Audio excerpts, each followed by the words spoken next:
Okay, it's a beautiful Sunday morning in Merida. It's probably about 30 degrees, and we're off on a trip to see some different stuff. And there's actually a couple of reasons for this trip.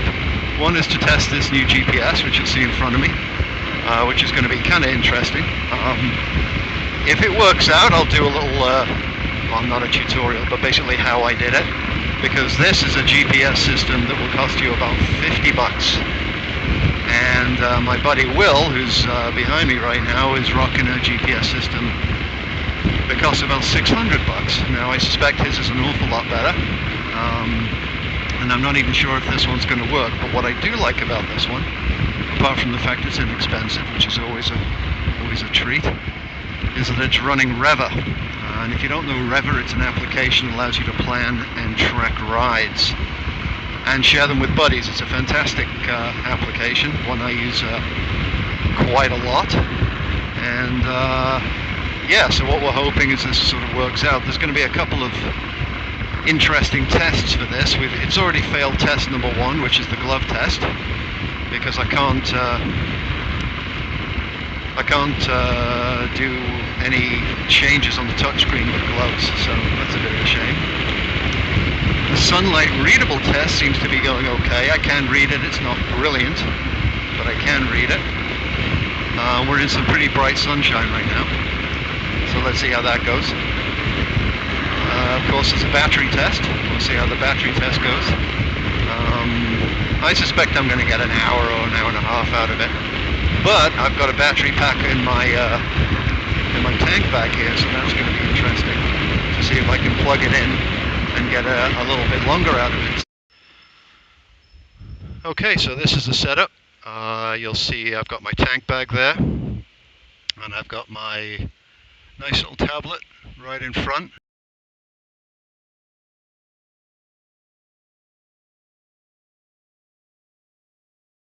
Now, so how did I actually mount that? You'll see just under here there is a little mounting bracket. Hopefully you can see this.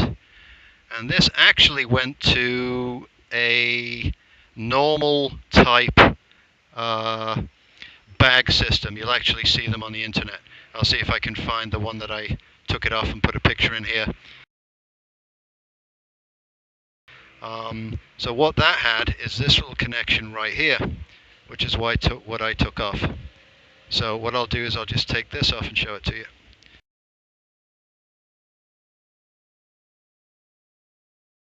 You'll see, hopefully, there's a connection, and this just pops back on here, like so, and then you just click it down. It's not the best connection in the world for taking off and on, I got to be honest. If you're going to be taking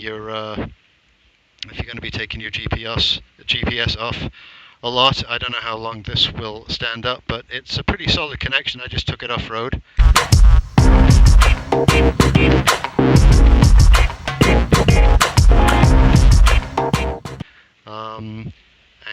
And it worked pretty well, and just clicks in there. So yeah, and as for the apps, I found that Google worked really well. Rever was a little bit more difficult. It seemed to be a bit laggy, but do remember that this is an old and fairly pitiful tablet. So I imagine if you put a better tablet in here, it would be better. And so here you've got the tablet. It's kind of cool. All worked out really well. I've got a little charge point on there, you'll see, and that's coming into a little battery bank, which is right here, which can charge 2 things. Now I also have this little thing, this little DIN plug or whatever it's called right here, which I have an adapter for, but I do find that these little charge banks here, they work pretty well. I've got my camera, glasses and whatnot in there. Okay, so there's a little bank. So I do have, technically I've got unlimited power if I want it. It's right here. So yeah, you know what? That's not so bad. That worked out pretty good.